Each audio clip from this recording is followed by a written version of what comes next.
अस्सलाम वालेकुम। Cap 8 refresher हम कर रहे हैं जी इंशाल्लाह। उसमें हमारा आज चैप्टर आई कैप की बुक से चैप्टर 9 इंशाल्लाह उसको हम डिस्कस करेंगे, substantive procedures on current assets. Current assets में आपको आइडिया है कि जो जनरली होते हैं, इन्वेंट्री आपकी आती है, डेटर्स या ट्रेड रिसीवेबल्स आ जाते हैं उसमें, आपके कैश एंड बैंक आ जाते हैं, तो ये आमतौर पे पाए जाते हैं करंट एसेट्स के अंदर। तो उसके ऊपर कुछ जो ऑडिट प्रोसीजर है उसको हम देख लेते हैं। लेकिन अप्रोच इनको बनाने की वही है जो हमने कल भी लास्ट लेक्चर में भी डिस्कस किया है। वो क्या है कि सबसे पहले आपने रिस्क आइडेंटिफाई करना है। रिस्क कौन सी एजर्शन को हिट कर रहा है वो आपने आइडेंटिफाई कर लेनी है, और उस एजर्शन के ऊपर आपने वो 7 जो प्रोसीजर्स हैं आपके, उसमें से आपने परफॉर्म कर देना है। ठीक है, मतलब है कि आपने बहुत स्पेसिफिक रहना है अपने रिस्क के हवाले से, देन आपने बहुत स्पेसिफिक रहना है अपनी एजर्शन के हवाले से, देन उसी एजर्शन के ऊपर ही बस आपने प्रोसीजर परफॉर्म करने हैं। ये ना हो 10-12 प्रोसीजर लिख के आ रहे हैं। कई बार एक तगड़ा प्रोसीजर भी लिखा हो ना, जिससे आपको सफिशिएंट अप्रोप्रिएट एविडेंस मिल जाए रेलेवेंट एजर्शन के ऊपर, दैट्स सफिशिएंट। ठीक है, तो ज्यादा लिखने की बजाय टू दी पॉइंट और अच्छा क्वालिटी का लिखने की कोशिश करें। तमाम की तमाम एजर्शंस, अगर तो कोई एक आपको हेड आया था इन्वेंट्री के ऊपर परफॉर्म करें, या रिसीवेबल्स के ऊपर, या नॉन करंट एसेट में पीपी के ऊपर, तो आपने 6 की 6 एजर्शन जो अकाउंट बैलेंसेस वाली हैं, ऑब्वियसली एसेट्स हैं, इस तरह का कोई इनकम आता है तो 6 की 6 एजर्शन आपने वहां पर टेस्ट करनी है। लेकिन कई बार क्वेश्चन कहता है सिर्फ एग्जिस्टेंस को देखें, सिर्फ वैल्यूएशन को देखें, सिर्फ कंप्लीटनेस को देखें, तब आपने सारी नहीं करने बैठ जाना, वो सारे गलत है, वो टाइम का भी ज़्यादा है, और ऑब्वियसली वो सारा जो आपने बीच में सही भी लिखा होगा एग्जामिनर उसको भी क्रॉस कर देगा कि भाई इसने तो सारे का सारे लिख दिया, उसको पता ही नहीं था मैंने पूछा क्या है। तो रिक्वायरमेंट को बहुत ही गौर से पढ़ना है, गौर से अंडरस्टैंड करना है। उसके बाद जाके आपने सिर्फ अगर एजर्शन वाइज पूछा गया तो सिर्फ एजर्शन को टेस्ट करें, अदरवाइज अगर पूरे को भी टेस्ट करना है हेड को, तो फिर तमाम एजर्शंस के ऊपर रेलेवेंट प्रोसीजर्स हर किसी के ऊपर अप्लाई करना है। क्लियर ही बात। चलें क्विकली अब चलते हैं इन्वेंट्री के ऊपर। इन्वेंट्री आपको पता है जी स्टॉक टेक वगैरह, इसमें बहुत ज़्यादा अहम प्रोसीजर्स होते हैं, बाकी उसको भी हम डिस्कस करेंगे। आइजा 501 उन्होंने एक स्टैंडर्ड है वो निकाला है, उसके ऊपर उसमें बेसिकली 3 चीज़ें हैं वैसे तो, लेकिन उसमें एक इन्वेंट्री भी शामिल है। इन्वेंट्री की जो स्टॉक टेक है, स्टॉक काउंट है, उसके ऊपर स्पेसिफिकली आपको प्रोसीजर्स वहाँ पे बताए गए हैं। लेकिन उसके अलावा भी हमें पता है कि हमें 6 सेशंस को टेस्ट करना ही करना है इन्वेंट्री के ऊपर, तो वो अभी हम डिस्कस कर लेते हैं। अच्छा, जब भी आप स्टैंडर्ड ऑडिट का पढ़ते हैं तो आपके माइंड में आईएफआरएस का जो रेलेवेंट स्टैंडर्ड है वो भी होना चाहिए, अकाउंटिंग का स्टैंडर्ड भी होना चाहिए, क्योंकि उसकी बहुत सारी चीजें होती है वही हमने इधर देखनी होती है। देखिए मिस स्टेटमेंट क्या होती है, मिस स्टेटमेंट बेसिकली 3 चीजें ही होती है ना, कि क्या आपने अकाउंटिंग पॉलिसी सही अप्लाई की है, ठीक है, मतलब सही वाली चूज की है। दूसरे नंबर पे होता है कि चूज तो आपने कर ली, लेकिन क्या इंप्लीमेंट ठीक तरह हुई है वो। तीसरा क्या होता है, डिस्क्लोजर्स आपके ठीक है कि नहीं, ये मिस स्टेटमेंट है बेसिकली। ठीक है, दूसरा स्कोप लिमिटेशन, तो ये होता है ना एविडेंस नहीं मिला। तो जब तक हमें पता ही नहीं होगा कि भाई अकाउंटिंग पॉलिसी है, होनी क्या चाहिए, अप्लाई किस तरह करते हैं, इंप्लीमेंट किस तरह करते हैं, डिस्क्लोजर्स कौन से हैं, तो हमने क्या वहां पे चेक करना है। चेक का वर्ड मैं जनरली यूज कर देता हूँ बोलने में, लेकिन आपने लिखते हुए नहीं करना। मैंने लास्ट लेक्चर में भी आपको बताया कि जो चेक है ये जाहिर है हमारी आम लैंग्वेज के अंदर कॉनोटेशनल मीनिंग हम इसका लेते हैं, लेकिन जो लिटरल मीनिंग है इसका वो इधर वेग है। ठीक है, उसको कोई मकसद नहीं है, तो लिखते हुए आपने चेक वगैरह नहीं यूज करना, आपने एक्चुअल प्रोसीजर लिखना है। रिकैलकुलेट किया, रीपरफॉर्म किया है, इंस्पेक्ट किया है, ठीक है, इंक्वायर किया है, मतलब असल चीज लिखी ना। चेक आपने लिखते हुए नहीं बोलना, मतलब वो मेंशन नहीं करना। ठीक है, चलिए इन्वेंट्री पे आते हैं।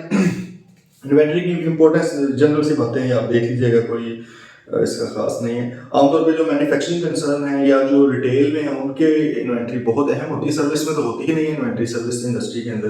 ठीक है, प्रिंसिपल रिस्क और मटेरियल स्टेटमेंट। अब देखें आपको उसी अप्रोच की तरफ लेके आ रहा है कि पहले आपको रिस्क पता हो, फिर आप एजर्शन देखें कौन सी एजर्शन को हिट कर रहा है, उस एजर्शन के ऊपर आपने बस प्रोसीजर परफॉर्म करने हैं। प्रिंसिपल रिस्क क्या है कि हमारा रिस्क होता है भाई कंप्लीटनेस का। ये देखें, not all inventory that is owned by the reporting entity being included in the FS. भाई हमारा रिस्क ये है कि तमाम की तमाम इन्वेंट्री जो क्लाइंट की है, और तमाम की तमाम इन्वेंट्री रिपोर्टेड नहीं है, मतलब कंप्लीटनेस का मसला है, तो कंप्लीटनेस की एजर्शन है। ठीक है, inventory the FS not actually exist. चलो जी, पहले तो मसला ये था ना कि तमाम जो इन्वेंट्रीज की थी वो लिखी कोई नहीं हुई। दूसरा यह कि जो लिखी हुई है वो एग्जिस्ट नहीं करती, इन्होंने फेक लिखी हुई है या मतलब ओवरस्टेट की हुई है। इसको हम क्या कहते हैं, एग्जिस्टेंस का हमारा मसला है यहाँ पे। यही अगर हम पीएनएल में होते तो हम इसको अकरेंस कहते हैं, लेकिन यहाँ पर हम क्या वर्ड यूज करते हैं, एग्जिस्टेंस का इशू है हमारा। देन इन्वेंट्री हमारी जो है वो सही वैल्यू पे रिकॉर्ड नहीं हुई, उसकी कॉस्टिंग वगैरह सही नहीं है, तो भाई वैल्यूएशन, एक्यूरेसी, एलोकेशन का मसला आ गया, इसमें रिजर्शन आ गई। फिर आ गया कि इन्वेंट्री जो हमारी है वो पता नहीं हमें हमारी है भी या नहीं, मतलब क्लाइंट की है भी या नहीं। इन्वेंट्री आपको पता है राइट्स होते हैं, एसेट है तो इसके ऊपर राइट्स है, राइट्स एंड ऑब्लिगेशंस की एजर्शन है वो इसमें जिसका आ गया। देन इन्वेंट्री जो सही तरह प्रेजेंट नहीं की गई, मतलब प्रेजेंटेशन है क्लासिफिकेशन का, तो आप देखिए उन्होंने किस तरह आपकी जो है एजर्शन है उनको यहाँ पर मेंशन किया है। तो इसको अभी देख लेते हैं ये क्या है। अब इसमें ना इन्होंने थोड़ा अलग अलग करके चीज़ें बताई हैं कि आपने किसको किस तरह करना है। तो बुक बहुत ही अच्छी लिखी हुई है आई कैप की। आई मस्ट से कि जो पहले 4-5 साल पहले इनका इतना अच्छा स्टैंडर्ड नहीं होता था आई कैप की बुक्स का, लेकिन अब माशाल्लाह इस पर काफ़ी ज़्यादा वो एफर्ट करते हैं। नीचे आगे भी थोड़ा सा अकाउंटिंग को पढ़ लेते हैं। IAS 2 उन्होंने दोबारा आपको याद करवा दिया कि भाई IAS 2 को आपने माइंड में रखना है इन्वेंट्री के टाइम पे। IAS 2 क्या कहता है कि यू शुड रिकॉर्ड, बल्कि you shall record inventory at lower of cost और एनआरवी और कॉस्ट में से जो चीज़ कम है उसके ऊपर आपने रिकॉर्ड करनी है। ठीक है जी, हमें आइडिया है। एनआरवी का भी हमें पता है कि आपकी क्या होती है, estimated selling price less estimated cost to complete terms the items and available for sale. मतलब बेसिकली वही कि आपने जो सेल प्राइस है माइनस उसमें से जो खर्चे आपके होने हैं, जो सेलिंग कॉस्ट आपकी आनी है वो आप निकालेंगे तो आपके सामने एनआरवी की अमाउंट आ जाएगी। ठीक है। अच्छा, दूसरी तरफ कॉस्ट से मुराद, कॉस्ट में भी अब आपको पता है कि आपका वो वेटेड एवरेज मेथड होता है, फिर फाइफो होता है। लाइफो नहीं लिखना, लाइफो तो आई बिलीव आप लोगों ने पढ़ा भी नहीं है, 2009 में ही खत्म हो चुका था। तो ये दो मेथड्स आप यूज करते हैं आमतौर पे। ठीक है। तो अब देखिए पहले तो ये आ गया मसला कि भाई लोअर ऑफ कॉस्ट और एनआरवी पे है भी या नहीं। ये इससे क्या चीज होगी, कौन सी सेक्शन को हम देख सकते हैं? राइट्स एंड ऑब्लिगेशन से देखी जा सकती है। मतलब पता ये अगर हम एनआरवी या कॉस्ट निकाल के बैठ जाए तो हमें पता लग सकता है कि ये एंटी का एसेट है। ये किस तरह पता लगा? प्रेजेंटेशन का पता लग सकता है, क्लासिफिकेशन का पता लग सकता है, इधर से कंप्लीटनेस का कोई पता लग सकता है कॉस्ट और एनआरवी की कैलकुलेशन करके। एग्जिस्टेंस का पता लग सकता है, नहीं लग सकता। तो क्या पता लगता है इससे? भाई इससे वैल्यूएशन का, वैल्यू का पता लगता है ना। मतलब देखें कि इतना इजी है, अगर आप इसको थोड़ा सा लॉजिकली इसका कनेक्शन बना के सोचे तो आपके सामने खुद ही प्रोसीजर बनते नजर आ जाएंगे। तो अब जब भी वैल्यूएशन की सेशन का इशू है, अब बात यह है कि मेरा असल में कोशिश होती है कि मैं इस तरह ना बताऊं कि आप याद उसको उस पॉइंट को याद करने लगे, आप कॉन्सेप्ट को याद करें, कॉन्सेप्ट को समझे। ठीक है। तो मतलब कहने को तो मैं इस तरह कह रहा हूँ, जब भी वैल्यूएशन का मसला इन्वेंट्री का तो आपने एनआरवी टेस्टिंग करनी है, लेकिन आप इसको याद करेंगे तो ये बड़ी गलत अप्रोच हो जाएगी आपकी। आपने देखें इसको बनाना है चीज को। ठीक है। आपको पता होगा कि वैल्यूएशन जब भी किसी भी एसेट की निकालनी है तो बेसिकली वो जाना होता है हमने कि उसका अकाउंटिंग स्टैंडर्ड क्या पॉलिसी बताता है, क्या उस अकाउंटिंग स्टैंडर्ड की पॉलिसी के मुताबिक ही वैल्यू उसको किया गया है या नहीं किया गया। मतलब आप फाइनेंशियल इंस्ट्रूमेंट्स में जाएंगे, IFRS 9 में आप लोगों ने थोड़ा बहुत तो पढ़ लिया है कैफ लेवल पे, उसमें आपको होगा fair value through P&L, fair value through OCI, amortised cost वगैरह। आपको पता हो तो फिर ही है ना कि भाई किस तरह इसकी वैल्यूएशन होनी है। ठीक है जी। तो ये अब आपको है आइडिया, इसको आपने देख लेना है।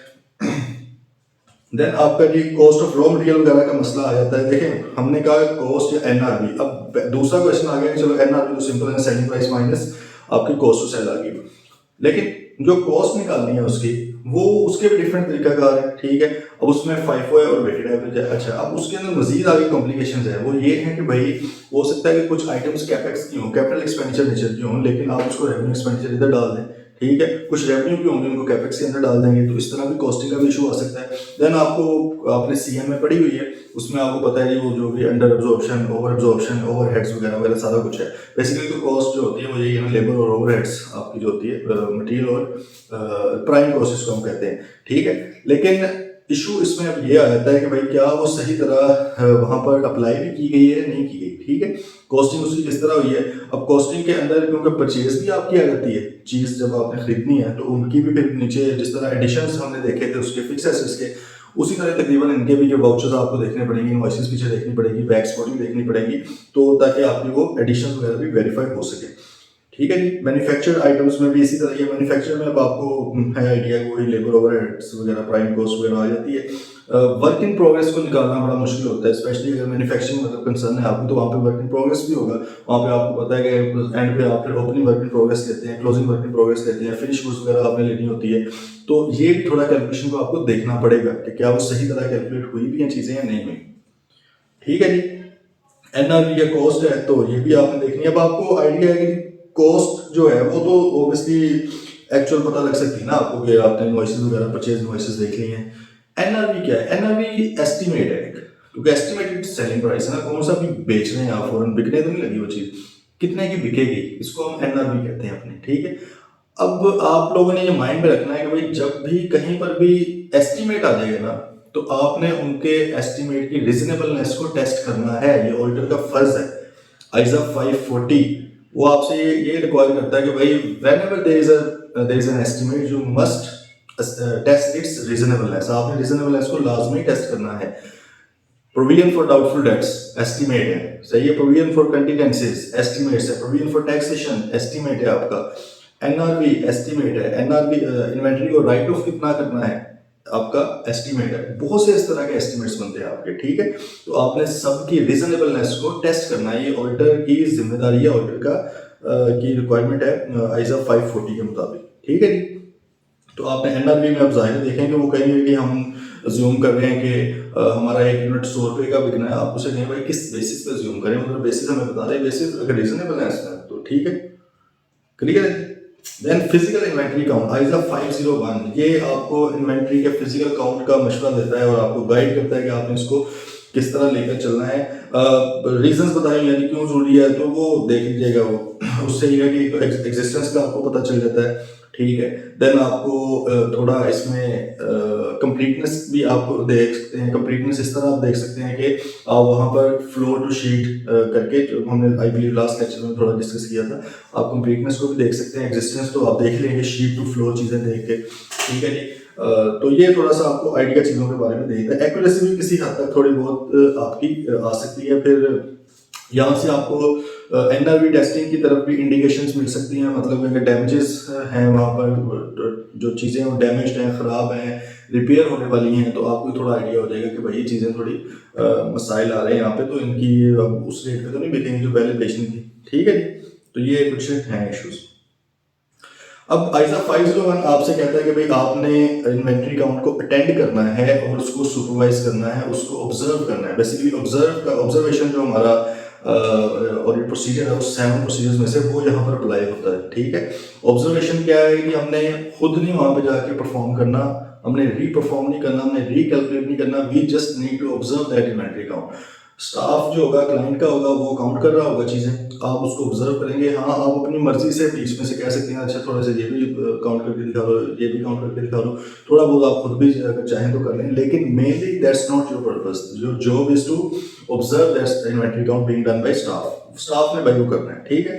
तो इसमें भी यही है कि आपको सारे प्रोसीजर्स पता लग जाते हैं कि स्टाफ किस तरह अपना इन्वेंट्री को रिकॉर्ड किस तरह करता है, उसको इंस्पेक्ट किस तरह करता है, उसको उसका काउंट वगैरह किस तरह करता है। आप वहाँ पर टेस्ट काउंट्स वगैरह परफॉर्म करें, थोड़ा सा चीज़ों की एक्यूरेसी के बारे में भी आपको पता लग सकता है, ठीक है। देन आगे audit work after the count.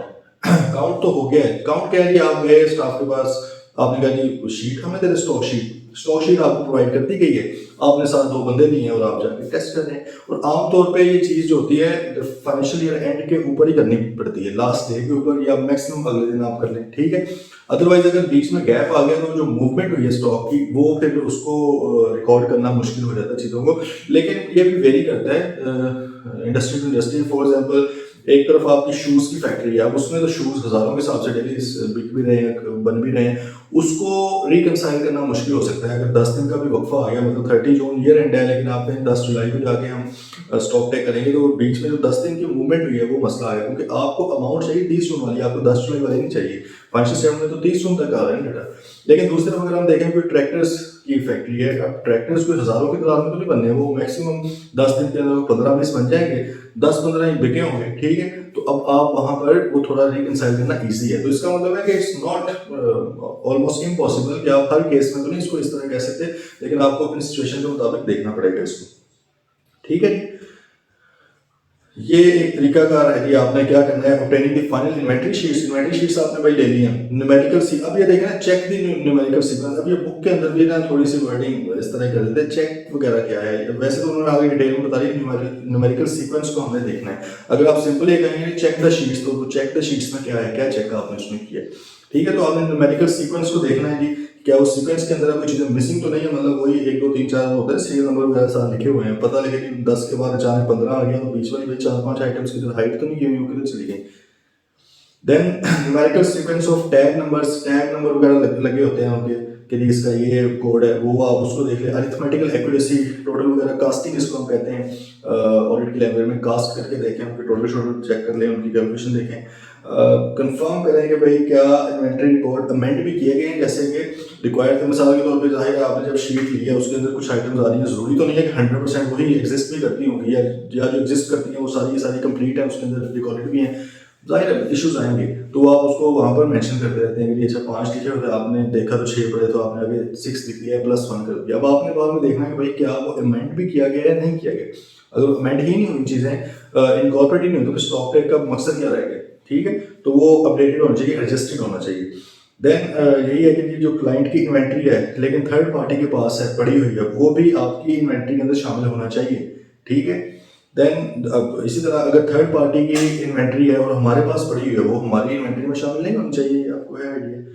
Cut off को देखना है, कट ऑफ का आपको एजर्शन का आइडिया होगा। कट ऑफ से मुराद क्या होता है कि जिस पीरियड की चीज़ है उसी पीरियड में रिकॉर्ड की जाए, ठीक है।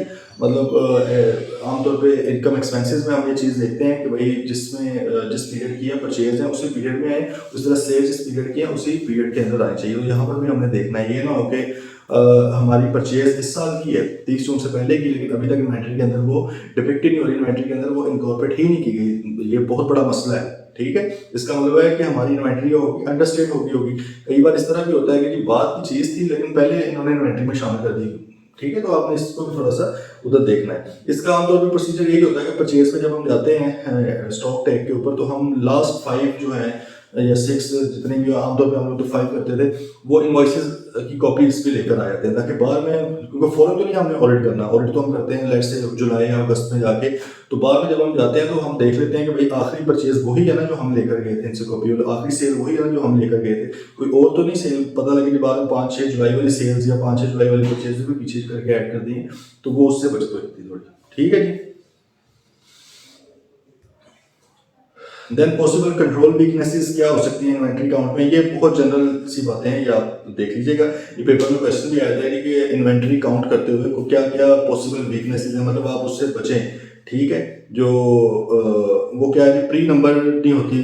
प्री नंबर से मुराद है कि अगर आपकी काउंट शीट्स फॉर एग्जाम्पल कोई है 50, 60, 70 है, उसमें नंबरिंग उसकी नहीं है, तो वो एक बहुत बड़ा उसमें फिर मसला आ जाता है। वो ये होता है कि एक तो ये है कि कोई मतलब अगर बीच में से कोई गुम हो जाए नंबर, जैसे अभी हमने कहा था कि अगर सीरियल नंबर लगे हों 10 तक लगे हों, बाद में 15 आ गए, तो फौरन आपके माइंड में आया 4 बीच वाले किधर गए, ठीक है। तो यहाँ पर भी अगर सीरियल नंबर लगे होंगे हर शीट के 1, 2, 3, 4, तो आप फिर उसकी कंप्लीटनेस को इंश्योर करेंगे तमाम के तमाम हमने वेरीफाई की हैं, ठीक है।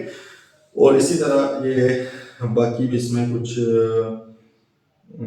ऐसा नहीं है जो मुश्किल हो, ठीक है जी। तो ये है कि आपकी इन्वेंट्री में मेन फोकस आपका यही होना चाहिए कि भाई हम ऑब्जर्व करें, हम इंडिपेंडेंट होकर उसको देखें, लेकिन जो स्टाफ क्लाइंट का है वो उसको स्टॉक टेक को परफॉर्म कर रहा होता है वहाँ पे, ठीक है जी। नेक्स्ट आ जाए trade receivables and pre payments. Trade receivables and pre payments एक बड़ा इंपॉर्टेंट करंट एसेट का एक पार्ट है। ट्रेड रिसीवेबल्स का आपको पता होगा, जो कस्टमर्स हमसे उधार पे चीज़ें लेते हैं उसको कहते हैं, जबकि प्री पेमेंट्स कुछ और है। प्री पेमेंट्स क्या होता है कि हमने कुछ अपने एक्सपेंसेस एडवांस में पे कर दिए हैं, तो वो भी हमारा एक एसेट ही है। यहाँ मैं आपसे क्वेश्चन छोटा सा करना चाहता हूँ। IFRS 9 या फाइनेंशियल इंस्ट्रूमेंट थोड़ा बहुत आप लोगों ने पढ़ लिया, फाइनेंशियल इंस्ट्रूमेंट होते क्या हैं वो भी आपने पढ़ा होगा। आप ये ज़रा बताएं फॉरन के ट्रेड रिसीवेबल फाइनेंशियल इंस्ट्रूमेंट है जी, ठीक है। प्री पेमेंट फाइनेंशियल इंस्ट्रूमेंट है, हाँ जी। प्री पेमेंट फाइनेंशियल इंस्ट्रूमेंट्स नहीं है, ठीक है। उसका देखें जो बेसिक कॉन्सेप्ट है वो थोड़ा सा मैं बता देता हूँ, होपफुली आप लोगों ने पढ़ा ही होगा, लेकिन ऑडिट के पर्सपेक्टिव से भी क्योंकि जरूरी है। जो रिसीवेबल्स या पेबल्स होते हैं उसमें पैसा भी आना जाना होता है बाद में, मतलब आना है या पैसा जाना है, फाइनेंशियल इंस्ट्रूमेंट्स हैं वो। लेकिन प्री पेमेंट्स के केस में अब पैसा आना जाना नहीं है, वो जा चुका है, अब वो सिर्फ एडजस्ट होना है अगेंस्ट एक्सपेंसेस। मतलब आप कह रहे प्री पेड रेंट है, अब आपने पैसे पहले दिए हुए हैं, वो पैसे तो नहीं ना वापस आपको आने, तो फाइनेंशियल इंस्ट्रूमेंट नहीं है। मतलब बाद में कुछ उसकी एडजस्टमेंट नहीं है, उसकी सिंपल क्या है कि उसने एक्सपेंस के अगेंस्ट, रेंट के अगेंस्ट एडजस्ट हो रहना है, ठीक है।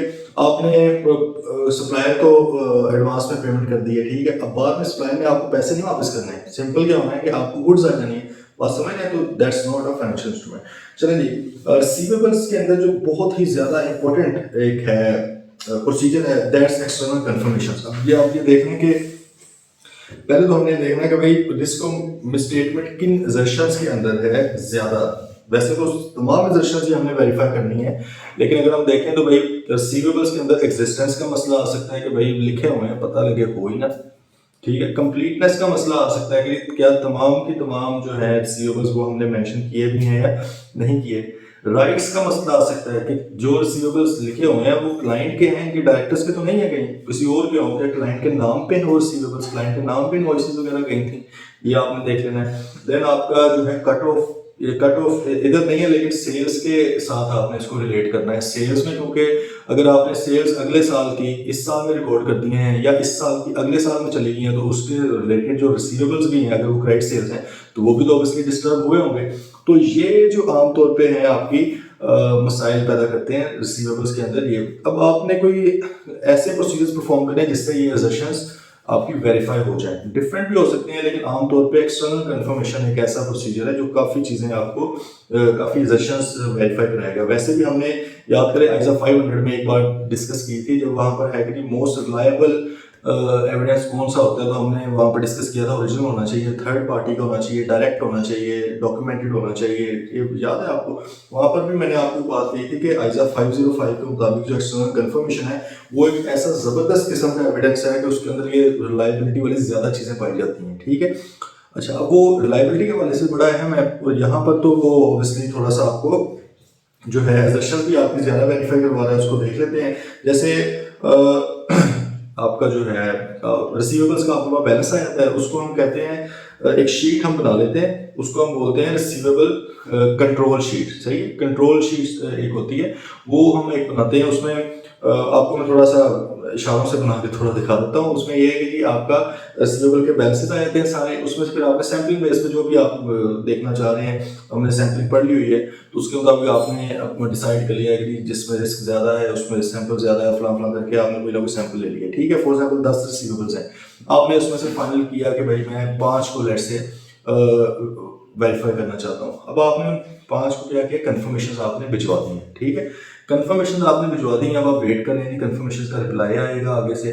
जब कंफर्मेशन भिजवाई जाती है उसमें एक लेटर होता है और आप उस पर लिखते हैं कि आपने डायरेक्टली हमें देनी है कंफर्मेशन, क्लाइंट को नहीं देनी, डायरेक्टली हमें देनी, क्योंकि अदरवाइज ये जो ISA 505 है वो तो कहता ही है कि भाई आपकी external confirmation must be direct. सही है, अदरवाइज अगर वो डायरेक्ट नहीं है तो वो स्टैंडर्ड के मुताबिक कंफर्मेशन है ही नहीं, ठीक है, क्योंकि उसमें से बहुत बड़ी एक रिलायबिलिटी की जो चीज़ थी वो आपने निकाल दी। अगर वो डायरेक्ट नहीं है, क्लाइंट के पास गई वो तो अपने हिसाब से बनाएगा। तो आपने एक तो गाड़ी डायरेक्ट आनी चाहिए, फिर आपने जब उसको भिजवाया तो आपने ऑथराइज करवा लिया क्लाइंट से, क्योंकि जाहिर है कस्टमर जो है वो आपको तो नहीं जानता, लेकिन जब आपने वहाँ पे क्लाइंट के साइन स्टैंप वगैरह करवाए और उसके लेटर हेड पर ही भेजा तो उनको पता लग गया कि ये क्लाइंट ने भेजा है, तो हम इसको देख लेते हैं, ठीक है जी।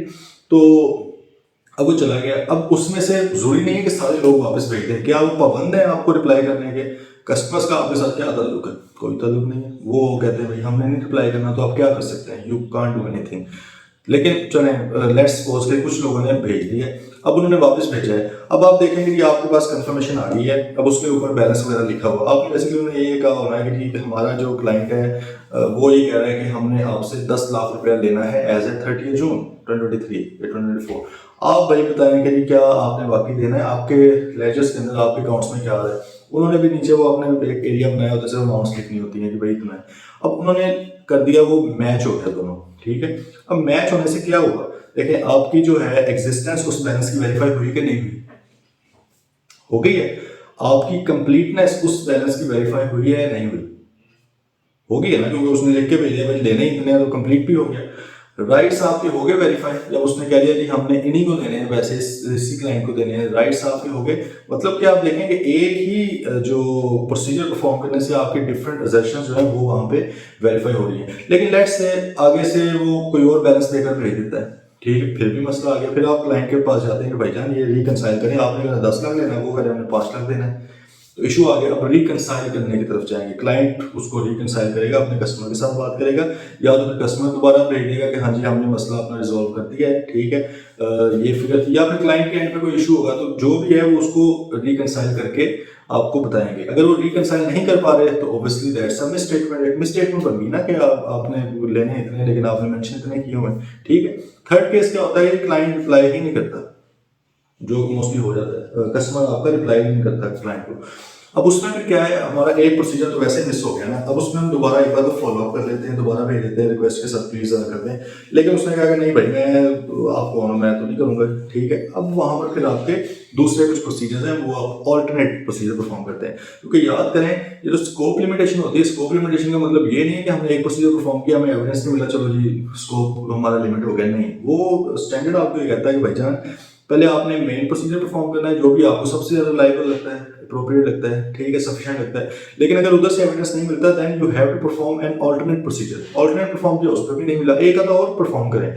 मतलब है कि भाई जब तक ये इम्पॉसिबल नहीं हो जाता एविडेंस लेना वहां, तब तक स्कोप लिमिटेशन नहीं लगती, ठीक है। तो भाग के फौरन स्कोप लिमिटेशन कभी भी नहीं लगानी, क्योंकि वो फिर ऑल्टर की नाअहली है ना कि भाई आपके पास कोई प्रोसीजर ही नहीं है, आपने बस सस्ता सा काम पकड़ा हुआ है, एक्सटर्नल कंफर्मेशन भिजवाओ, कहानी खत्म करो। अच्छा, अब एक्सटर्नल कंफर्मेशन भिजवाई लेकिन रिप्लाई नहीं है, अब क्या करेंगे? अब भाई हम सब्सिक्वेंट टेस्टिंग एक है प्रोसीजर, सब्सिक्वेंट क्लियरेंस भी उसको कहते हैं, क्योंकि देखें 30 जून गुजर चुका है फाइनेंशियल ईयर एंड, अब आप ऑडिट कर रहे होंगे जुलाई अगस्त में जाके, और करते करते सितंबर एंड आया था, तकरीबन 3 महीने आपको हो चुके हैं ऑडिट करते हुए। भाई 3 महीनों के अंदर कोई ना कोई तो उसके पैसे आए होंगे ना वापस। अगर क्लाइंट कह रहा है कि हमने 10 लाख लेना था उससे, तो क्लाइंट को कहें भैया कोई 2 ढाई 3 महीने हो गए, कोई तो दिखाएं कि पैसे आए बैंक से में। क्लाइंट ने कहा दी कि ये फलां है, आपने वो जो शीट बनाई थी कंट्रोल्स की, आपने उधर लिखा हुआ था कि कंफर्मेशन नहीं आई। कंफर्मेशन ना आने का मकसद फिर से वही बात है कि कोई ये नहीं है कि स्कोप लिमिटेशन लगी है या क्लाइंट का कसूर है, लेकिन नहीं उन्होंने भेजी, ठीक है। अब आपने ऑल्टरनेट प्रोसीजर परफॉर्म कर दिए, ऑल्टरनेट के अंदर आपने सब्सिक्वेंट क्लियरेंस देखी और बैंक में पैसे आ रहे थे, ठीक है, कोई 8-9 लाख आ रहा था, आपने कहा कि वाह ये तो बाकी आ रहे हैं, तो आपका जो बैलेंस की एग्जिस्टेंस है वो तो वेरीफाई होगी ना। ऑब्वियसली कंप्लीट अभी नहीं हुई, लेकिन उन्होंने कहा कि बाकी के भी हो जाएंगे। पहले तो इसमें होता है कि आप उनकी एजिंग देखते हैं, आप क्लाइंट से पूछते हैं जी भाई इनकी क्या एजिंग आपने बनाई हुई है, कि मतलब कितने पीरियड में आपको वापस करते हैं पैसे, क्रेडिट टर्म्स क्या हैं इनके साथ, ठीक है। उन्होंने कहा कि 3 महीने, अब आपने देखा 2 ढाई महीने अभी तक गुजरे हैं, उसमें से तकरीबन 80-90% आ गया, चलो बाकी भी आ जाएंगे 3 महीनों के अंदर। लेकिन अब अगर तीसरा इशू, एक पैसा भी वापस आता है, बहुत कम आते हैं, 10 लाख में से 1 लाख है, आपने कहा दैट्स नॉट सफिशिएंट, मुझे सफिशिएंट एविडेंस नहीं इसके ऊपर मिला। अब भी आप फौरन भाग के स्कोप लिमिटेशन की तरफ नहीं जाएंगे, फिर एक थर्ड प्रोसीजर आप क्या परफॉर्म करेंगे, एग्जिस्टेंस को देखने के भाई और भी प्रोसीजर्स हैं। आप ये देखेंगे कि भाई ये जो बैलेंस बना है जिन चीज़ों से, जिन इनवॉइसेस से, मुझे वो इनवॉइसेस टेस्ट करवा दो, इसको हम कहते हैं invoice testing. Test of details आप यहाँ पे परफॉर्म करोगे। आप ट्रांजैक्शन टेस्टिंग की तरफ जाओगे, आपने कहा 10 लाख बना है, कितनी ट्रांजैक्शन थी, उन्होंने कहा 4 थी, चलो जी 4 ट्रांजैक्शन ले आओ, कौन सी थी, उसकी पूरी वर्किंग चेक कर लो, उनकी सेल इनवॉइसेस देखो, उनके पीछे रिकॉर्ड देखो, परचेज जो सेल ऑर्डर आया था उसको देख लें, आप जीडीएंस वगैरह देखें, बात क्लियर है आपकी। तब जाके अगर तब भी आपको वो एविडेंस नहीं मिलता उसके ऊपर, मतलब कोई सेल इनवॉइस नहीं है, कुछ भी नहीं है, देन यू विल से कि भाई स्कोप लिमिटेशन है, फिर आप उसकी मटेरियलिटी वगैरह को देखते हुए फैसला करेंगे। बात आई होप आपको समझ आ रही होगी। बात भाई ये है कि आपने फॉरेन स्कोप लिमिटेशन की तरफ नहीं जाना, आपने ऑल्टरनेट प्रोसीजर्स परफॉर्म करते रहने हैं। अगर बिल्कुल ही आपको कुछ नहीं मिलता तो उस केस में फिर आप चले जाएंगे, ठीक है। बाकी यहाँ पे एक्सटर्नल कन्फर्मेशंस की बात है, ये जनरल सी चीज़ें इसमें, ये अब जो हमने मतलब सारी डिस्कस की हैं वही सारा कुछ है इसमें, ठीक है जी। अगर मैनेजमेंट अलाउ ही नहीं करती कंफर्मेशन भेजना, ये एक मसला जरूर होता है, क्योंकि ये आप देखें ये जो है ये किसकी तरफ से आया है इशू, ये मैनेजमेंट की तरफ से आया है, ठीक है। तो पहले तो आप मैनेजमेंट के पास जाएंगे, भाईजान क्यों नहीं कर रहे हैं, गरीब लोग हैं, तो हम भेजते हैं एक्सटर्नल कंफर्मेशन। क्लाइंट ने कहा नहीं कि 100 रीजन होते हैं, क्लाइंट फॉर एग्जाम्पल जैसे प्रैक्टिकली हमें कुछ रीजन जो मिलते हैं वो ये होता है कि हमारा कस्टमर बड़ा सेंसिटिव है, वो नहीं चाहता कि किसी को भी पता लगे हमारी क्या सेल वगैरह हो रही है, क्या हमारे टर्म हो सकता है कॉन्फिडेंशियलिटी का। अब आपने उसको जज करना है, इंक्वायर करना है, अगर तो आपको उसकी जस्टिफिकेशन रीजनेबल लग रही है तो भाई ठीक है, आप कोई ऑर्डिनरी प्रोसीजर परफॉर्म कर लें, ठीक है। लेकिन अगर आपको लग रहा है कि भाई ड्रामेबाजी कर रहा है ये बंदा, जानबूझ के कर रहा है, तो ऑब्वियसली फिर तो there is a material risk of material statement, ठीक है। हो सकता है उसके अंदर फ्रॉड का रिस्क भी हो, तो आपने अपनी जो प्लानिंग लेवल पर रिस्क असेसमेंट की होगी फ्रॉड की भी और दूसरी में स्टेटमेंट की भी, आपने उसको रिवाइज करना है, उसके ऊपर भी इम्पैक्ट देखना है। आपने कहना है यार उधर तो ये बंदे ने कहा था कि हम कोई चीज़ नहीं छुपाएंगे। याद है आपको प्रीमाइज ऑफ ऑडिट के अंदर क्लाइंट आपसे क्या वादा करता है कि unrestricted access to information, unrestricted access to person, जहाँ मर्जी आप जो कहेंगे सर आपको दिखाएंगे, मिलाएंगे, ठीक। अब क्लाइंट इधर आ गया तो आपको अपनी रिस्क असेसमेंट को रिवाइज करना पड़ेगा, मतलब आपको ऑब्वियसली रिस्क बढ़ जाएगा, रिस्क बढ़ेगा, आपकी मटेरियलिटी आपको क्या करनी पड़ जाएगी, मजीद नीचे लेके आनी पड़ जाएगी। आपका जो सैम्पलिंग रिस्क है वो क्या हो जाएगा, मजीद आपका मतलब सैम्पलिंग रिस्क आपका बढ़ जाएगा, जिसकी वजह से आपका सैंपल साइज भी क्या हो जाएगा, इंक्रीज हो जाएगा। बात आ रही है ना समझ, वो सारा लिंक फिर दोबारा से थोड़ा सा, मतलब ये सिर्फ एक इवेंट है, इस तरह के और बहुत से इवेंट्स होंगे। तो जो रिस्क असेसमेंट हम करते हैं वो ये नहीं होता कि कंक्लूसिव होती है, वो with the passage of time आपको कोई ना कोई नई इन्फॉर्मेशन मिलती रहती है। कभी भी ऐसे नहीं होता है जब आप क्लाइंट स्टार्ट करें, टर्म्स एंड कंडीशन वहाँ पे फाइनलाइज करें एज पर एग्जैक्ट रूट, आपको हर चीज़ क्लियर हो। वक्त के साथ साथ आपके सामने चीज़ें आती रहती हैं, ठीक है।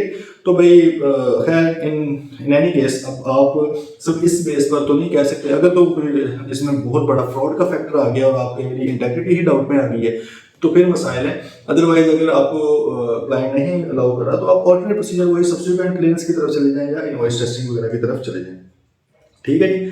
देन आपकी पॉजिटिव या नेगेटिव कंफर्मेशन होती है, उसका भी आप लोगों को आइडिया है। पॉजिटिव कंफर्मेशन क्या होती है जी? पॉजिटिव कंफर्मेशन में हम क्लाइंट को ये कहते हैं कि भाई क्या आप तो इस बैलेंस के साथ एग्री करते हैं या नहीं करते। हमारा क्लाइंट कह रहे हैं 10 लाख रुपया, ठीक है, आप बताएं कि क्या वाकई 10 लाख है या नहीं है, ये मतलब इसको हम कहते हैं। या कई बार क्या होता है कि हम क्लाइंट को अमाउंट लिखते नहीं है, हम उसकी तरफ छोड़ देते हैं कि भैया आप ही ज़रा हमें अमाउंट लिखकर भेज दें, ठीक है। अब मसला ये है कि वो जो कस्टमर है, कस्टमर ऑडिटर के साथ इतना क्यों फ्री हो, क्यों उसको इतनी इंपॉर्टेंस दे? उसके तो ऑडिटर नहीं हो ना आप, कस्टमर के, आप तो क्लाइंट के ऑडिटर हो। क्लाइंट तो आपसे डर रहा है, कस्टमर को किस चीज़ का डर है? तो आमतौर पे ना इसको वो इतना सीरियस लेते नहीं है। लेकिन अगर वो ऑब्वियसली आपको प्रोवाइड कर दें, ठीक है, तो बेहतर है। उसमें इसे भी जो मेथड 2 है, मतलब by asking the customer to provide details of his balance at that selected date but not providing any details of the balance in the client's companies receivable ledger. मतलब हम खुद से बैलेंस नहीं लिखते, हम नहीं लिखते 10 लाख रुपए लेना, हम उसे कहते हैं भाईजान जो भी आपने लिखा वो जरा मेंशन करिए। बहुत ही अच्छा एविडेंस है। मतलब अगर हम सिर्फ अपनी तरफ से 10 लाख दे रहे हैं तो कई बार कस्टमर क्या होता है बगैर देखे साइन कर देता है, क्योंकि उसे पता है कौन सा इसकी बेस पे मुझे पैसे मिलने हैं। वो तो हमारे अलग से जो भी कॉन्ट्रैक्ट है क्लाइंट के साथ उसी से मिलने हैं, ठीक है। तो बेहतर तो असल में ये है कि क्लाइंट कस्टमर आपको खुद आगे से लिखे, लेकिन कस्टमर इतनी जहमत क्यों करे आपके लिए, ठीक है। तो आमतौर पे होता तो नहीं, लेकिन अगर ये मेथड 2 आप कर लें अप्लाई और उससे मिल जाए तो बहुत ही अच्छी आपको पॉजिटिव कंफर्मेशन आ जाएगी। दूसरी होती है नेगेटिव कंफर्मेशन, ठीक है जी। नेगेटिव कंफर्मेशन जो होती है ये बस आप ये समझ लें कि मतलब बहुत ही लेस रिलायबल है एविडेंस, क्योंकि इसमें क्या होता है कि हम क्लाइंट कस्टमर को ये कहते हैं कि सर आप रिप्लाई नहीं करना चाहते ना करें, सिर्फ उस सूरत में करते हैं अगर आप डिसएग्री करते हैं। मतलब है कि हम आपको कह रहे हैं कि क्लाइंट ये बोल रहा है XYZ कंपनी कि हमने ABC कंपनी से 10 लाख रुपया लेना है। अब ABC साहब आपने अगर तो 10 लाख नहीं देना तो हमें डिसएग्री करते हैं, वरना आप समझ जाएंगे कि आपने 10 लाख ही देना है। अब देखें ये नेगेटिव कंफर्मेशन है, इसमें आपको कह रहे हैं साइलेंस वाली बात जो हम कहते हैं कि साइलेंट रह गए, लेकिन ये अलाउड नहीं है यहाँ पे। वैसे लॉजिकली तो मतलब इसका कोई तुक नहीं बनती, लेकिन ये है कि बस धक्के से अब कुछ भी नहीं मुंह लगा रहा है कस्टमर आपको, फिर आप इसकी तरफ चले जाते हैं। और ये आमतौर पर वहाँ पे होता है जहाँ पे आपका रिस्क मटेरियल स्टेटमेंट कम हो, ठीक है। ये जो बातें बताई हैं, पॉपुलेशन लार्ज नंबर पे है लेकिन जो छोटे छोटे बैलेंस है, मतलब है कि बैलेंस वर्ड कोई फिगर तो नहीं बोल सकते क्योंकि डिपेंड करता है क्लाइंट के ऊपर। लेकिन लेट से कोई क्लाइंट है उसकी मटीरियलिटी का 10 लाख की है, तो आप कहेंगे कोई 50-50 हज़ार 30-30 हज़ार की बहुत ज़्यादा आइटम्स हैं, कोई 70-80 कस्टमर्स हैं, मतलब लार्ज नंबर पॉपुलेशन का है, लेकिन आपके जो सैम्पल्स हैं वो जो अमाउंट्स हैं वो बहुत छोटी छोटी हैं। वहाँ पर फिर आप कहते हैं यार क्योंकि अमाउंट्स भी छोटी हैं और रिस्क ऑफ मटीरियल स्टेटमेंट नहीं है, चलो यार ये वाला भेज देते हैं। या low exception rate is expected, exception rate से मुराद है कि जवाब कुछ और रहेगा, ठीक है। ये एक्सेप्शन रेट होता है, तो आप उसमें भी कर सकते हैं। तो ये आमतौर पे चीज़ें हैं, लेकिन नेगेटिव कंफर्मेशन जो है रिकमेंडेड नहीं है। स्टिल वही चीज़ है कि भाई जब कुछ ना मिल रहा हो तो फिर आपको ये करना पड़ सकता है, ठीक हो गया। ये आपको बुक के अंदर उन्होंने कॉपी एक फॉर्मेट बना दिया है, sample selection and performing confirmation exercise, ये हमने कर दिया हुआ पहले डिस्कस, ठीक है जी। ये सारा हमने इसको कर लिया। फिर एंड पे आप एक समरी बना लेते हैं, यही जिस तरह कि जी रिप्लाईज आए कितने हैं और एग्री कितने हुए हैं। आपने कहा कि जी इतने बैलेंस का रिप्लाई आए हैं और उसमें से इतने % जो बैलेंस है वो एग्री हो गया है। फिर आपने कहा कि रिप्लाईज जो रिसीव हुए तो रिकनसाइल क्योंकि आपने करवाने हैं ना, अगर रिकनसाइल नहीं हुए तो फिर उसकी तो एडजस्टमेंट होगी, ठीक है, तो वो भी आपने मेंशन कर लिया। फिर कोई अनरिजॉल्व इशू जो अभी भी अनरिजॉल्व है, जो नहीं रिकनसाइल हो पा रहे, वो ज़ाहिर स्टेटमेंट के अंदर वो चीज़ें आ जाती हैं, ठीक है। फिर अगर रिप्लाई आया ही नहीं है तो आपने सब्सटेंटिव सब्सिक्वेंट क्लियरेंस या जो है इनवॉइस टेस्टिंग ट्रांजैक्शन टेस्टिंग वगैरह करके कितना एविडेंस दिया है वो आपने वहाँ पे मेंशन कर लेना। तो यहाँ से एक आपको आइडिया हो जाएगा कि भाई कितना बैलेंस बचता है जो मेरा वेरीफाई ही नहीं हो सका, वो आपका स्टेटमेंट्स के अंदर चली जाएगी चीज़। ठीक है जी, चलो ये था जी सिंपल। अब आ जाए बैंक एंड कैश बैलेंसेस के ऊपर। अच्छा, बैंक एंड कैश, बैंक आमतौर पे मटेरियल ही होता है, कैश इमटेरियल होता है, क्योंकि कैश यूजली हो सकता है किसी के पास कैश पड़े, वो तो कैश का क्योंकि कंट्रोल्स बड़े लगाने पड़ते हैं इसको, इसके ऊपर क्लाइंट को चोरी होने का डर है, मिसअप्रोप्रिएशन होने का डर है, सारा कुछ फ्रॉड भी आ जाता है। तो कैश आमतौर पे क्लाइंट कम रखता है, बैंक के अंदर पैसे ज़्यादा रखते हैं, लेकिन स्टिल हमने इसको दोनों चीज़ों को देखना है, बैंक और कैश को। बैंक बैलेंसेस का तो सबसे बेहतरीन जो तरीकाकार है वो ये आपका डायरेक्ट कंफर्मेशन का, एक्सटर्नल कंफर्मेशन, वही जो ऊपर सारी पड़ी है वो तरीकाकार है। तो इसमें भी पॉजिटिव और नेगेटिव कंफर्मेशन होती है, लेकिन इसमें जो हम यूज़ करते हैं मोस्टली वो पॉजिटिव कंफर्मेशन ही यूज़ करते हैं, क्योंकि जो है हमने कोई इस तरह नहीं कहना होता कि हम ये बैलेंस लिख रहे हैं, आप इससे डिसएग्री करते हैं तो बता दें, क्योंकि हमने बहुत सारी इन्फॉर्मेशन लेनी होती हैं। ठीक है, एक्सटर्नल कंफर्मेशन जो बैंक स्टेटमेंट की है ना, बैंक की है, उसमें हमारी कोशिश होती है कि बैंक से मजीद इन्फॉर्मेशन भी निकलवाई जाए, कि एक तो बैलेंसेस का बता दें, एक तो अकाउंट्स का बता दें कितने आपके पास इस क्लाइंट के, फिर आप ये भी बता दें कोई लोन शोन तो नहीं लिया हुआ। अब आप देखें लोन के हवाले से भी आपकी इधर से प्रोसीजर्स परफॉर्म हो सकते हैं एक ही मतलब डॉक्यूमेंट के अंदर डिफरेंट। फिर आप उसे कहते हैं कोई गारंटीज वगैरह, कोई एलसीज तो नहीं ओपन की हुई, लेटर ऑफ क्रेडिट वगैरह तो नहीं ओपन की हुई क्लाइंट ने, वो भी आप थोड़ा सा हमें बता दें। इंटरेस्ट रेट्स वगैरह आप क्या चार्ज कर रहे हैं। ठीक है, तो मतलब है कि आप काफ़ी चीज़ें, ये 7-8 पेजेस का एक डॉक्यूमेंट आपका तकरीबन बन जाता है अगर डिटेल में बनाया हो तो। उसमें और इसका फॉर्मेट भी आई कैप ने दिया हुआ है, आई कैप का फॉर्मेट ही हम फर्म्स वाले यूज़ करते हैं, तो उसके अंदर डिटेल में चीज़ें होती हैं। तो इसका मतलब सिर्फ इसका मकसद बैंक बैलेंस की कंफर्मेशन नहीं है, बैंक बैलेंस को देखना नहीं है, बल्कि दूसरी चीज़ें भी कुछ होती हैं जो बैंक से रिलेट करती हैं किसी भी तरह, तो वो भी वहाँ से वेरीफाई की जा सकती हैं। ठीक है जी, जैसे इसमें लिखा टिपिकल एरियाज कौन से कवर होते हैं कंफर्मेशन लेटर में, कंफर्मेशन ऑफ बैलेंसेस, एक तो ये है। Details of any unpaid bank charges, उसमें आप ये भी पूछ लेते हैं भाई कोई बैंक चार्जेस तो नहीं अनपेड इनकी तरफ से। डिटेल ऑफ एनी लिएंस या चार्जेस ओवर एसेट्स, अगर कोई बैंक से कर्जा लिया और बैंक ने कोई एसेट्स को चार्ज या मॉर्गेज प्लेज वगैरह आपको पता है वो उसके पास रखवाया हुआ है, तो आप उसका भी थोड़ा सा इन्फॉर्मेशन से ले लेते हैं। Details of any assets of the client held by bank as security for lending, security के तौर पे तो नहीं कोई एसेट उनको पकड़ाया हुआ, वो भी आपको पता चल जाता है। Detail of any other client bank accounts that are known to the bank but not listed in the request of the bank confirmation, आपने बैंक कंफर्मेशन के अंदर लेट्स से 3 अकाउंट्स जो आपको पता थे वो आपने लिख, लेकिन आप साथ ही कहते हैं 3 के अलावा कोई और बैंक अकाउंट है वो भी भाई जरा इधर मेंशन करते हैं, तो आपको ये भी कंप्लीटनेस ऑफ बैंक अकाउंट्स का भी आइडिया हो जाएगा ना यहाँ से। ठीक है, अब भाई आगे से रिप्लाई आ गया तो इसका भी आपने जिस तरह दूसरी एक्सटर्नल कंफर्मेशन उस तरह कंट्रोल शीट एक बना लेंगे, उसके अंदर भी आपने एक एक्सेल वगैरह के अंदर गूगल शीट या व्हाटएवर यू यूज़ उसमें आपने बना लेनी है। उसमें आपने एक तो बीआरएस बनानी है, बैंक रिकंसिलिएशन स्टेटमेंट, क्योंकि ऑब्वियसली जो बड़ी कंपनी है उसमें उनके अकाउंट्स का बैलेंस, लेजर्स का बैलेंस और बैंक स्टेटमेंट या बैंक का बैलेंस मैच नहीं कर रहा होता, क्योंकि बहुत सारे चेक्स होते हैं हमने दिए होते हैं लेकिन कस्टमर ने कैश नहीं करवाए होते हैं, बहुत से चेक्स होते हैं जो हमारे उसने कस्टमर्स वगैरह ने हमें दिए होते हैं, मतलब पहले तो ये था ना कि हमने वेंडर्स को दिए होते, सप्लायर्स को दिए होते, उन्होंने कैश नहीं करवाए होते, या फिर कस्टमर ने हमें चेक्स वगैरह दिए होते हैं, हमने कैश नहीं करवाए होते, तो ये मतलब मसाइल आए थे। आपको बीआरएस का आइडिया होगा कि आपका अकाउंट्स का लेजर्स का बैलेंस और बैंक स्टेटमेंट या बैंक का बैलेंस दोनों मैच करने चाहिए आपस में। ठीक है, फिर आपने उसको एक अरिथमेटिकल एक्यूरेसी देख ली, कैलकुलेशन वगैरह देख ली, फिर आपने अपना जो ये बीआरएस का बैलेंस है उसको भी आपने कंफर्म कर लेना बैंक कंफर्मेशन के बैलेंस के साथ। फिर बैंक स्टेटमेंट भी आपने ली होगी, उसको बैंक स्टेटमेंट के साथ भी कंफर्म करें। अगर दोनों में फर्क है तो क्लाइंट के पास बैठने के भाई फर्क किस चीज़ का, क्लाइंट उसको रिकंसाइल करवा के दें आपको। ठीक है, तो ये चीज़ें हैं। कैश के ऊपर आपका जो है प्रोसीजर परफॉर्म होता है वो फिजिकल अकाउंट का ही होता है। अब कैश के अंदर एक तो करेंसी है, इसकी ना लिस्टिंग भी होती है। लिस्टिंग से मुराद क्या है, जैसे हमने शायद पहले भी डिस्कस किया हो कि 500 वाले नोट कितने हैं, 1000 वाले कितने थे, 10 वाले कितने, 20 वाले कितने, सारे नोट्स भी आगे लिख दिए जाते हैं। 500 वाले 4 थे, 1000 वाले 2 थे, तो आप बड़ा क्लियर उसका एक फॉर्मेट बनाकर कैश काउंट कर लेते हैं। ये भी आमतौर पर 30 जून पे जब या 31 दिसंबर व्हाटएवर द ईयर इज, जब आप वो स्टॉक टेक करते हैं उसके साथ ही आप कैश काउंट भी कर लेते हैं।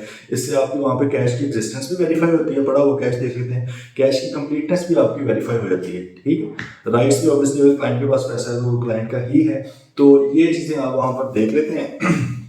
इसमें कोशिश ये करनी है आपने कि साइमल्टेनियसली अगर डिफरेंट जगहों पर कैश पड़ा हुआ है तो इकट्ठा ही वहाँ पे मतलब कि एक टाइम पे हो गया ना हो कि भाई एक जगह पे करके आप इधर आ जाए, साथ साथ मतलब पीछे पीछे आ रहा है और वो आपको वही वाला कैश इधर रखवा देता है। ठीक है, तो ये इन इशू से थोड़ा बचने के लिए आपने ये थोड़ा एक ही टाइम पे करने की कोशिश करनी है, ठीक है। बाकी जनरल सी हैं इसमें। चलें जी, ये आपका था करंट एसेट्स के ऊपर जो प्रोसीजर्स हैं। देखें, प्रोसीजर वही बात है, अभी हम पढ़ रहे हैं तो आपके लिए कितना इजी है अगर आप पोजेशन वाइज चीज़ों को लेकर चलें। आपने हमेशा ये सोचना है कि भाई कौन सी पोजेशन के ऊपर उन 7 प्रोसीजर्स में से कौन सी चीज़ में परफॉर्म करूँ कि मेरी वो पोजेशन वेरीफाई हो जाए, ठीक है। उन 7 में से ही करना है। अब आप देख लें कैश काउंट के अंदर भी आपने क्या किया, आपने ऑब्जर्व किया, वो बंदा गिन रहा है, ऑब्जर्वेशन उसी में से आ गया ना आपका। लेकिन ये ऑब्जर्व करने से क्या चीज़ हुई है, हमें उसकी एग्जिस्टेंस का पता लग गया है, हमें उसके साथ कंप्लीटनेस का भी आइडिया हो गया थोड़ा, ठीक है, कि जितना भी पड़ा हुआ है कैश वो सारा का सारा गले के अंदर लॉकर के अंदर जो पड़ा है वो सारा काउंट किया है, कंप्लीट है, ठीक है। तो मतलब देखिए कितना इजी है अगर आप पोजेशन वाइज चीज़ों को लेकर चलेंगे। चलिए नेक्स्ट पे इंशाल्लाह मिलते हैं चैप्टर 10 ऑफ ICAP बुक के साथ, कुछ और थोड़े बहुत एरियाज रह गए होंगे substantive procedure. Till then take care, अल्लाह हाफिज़।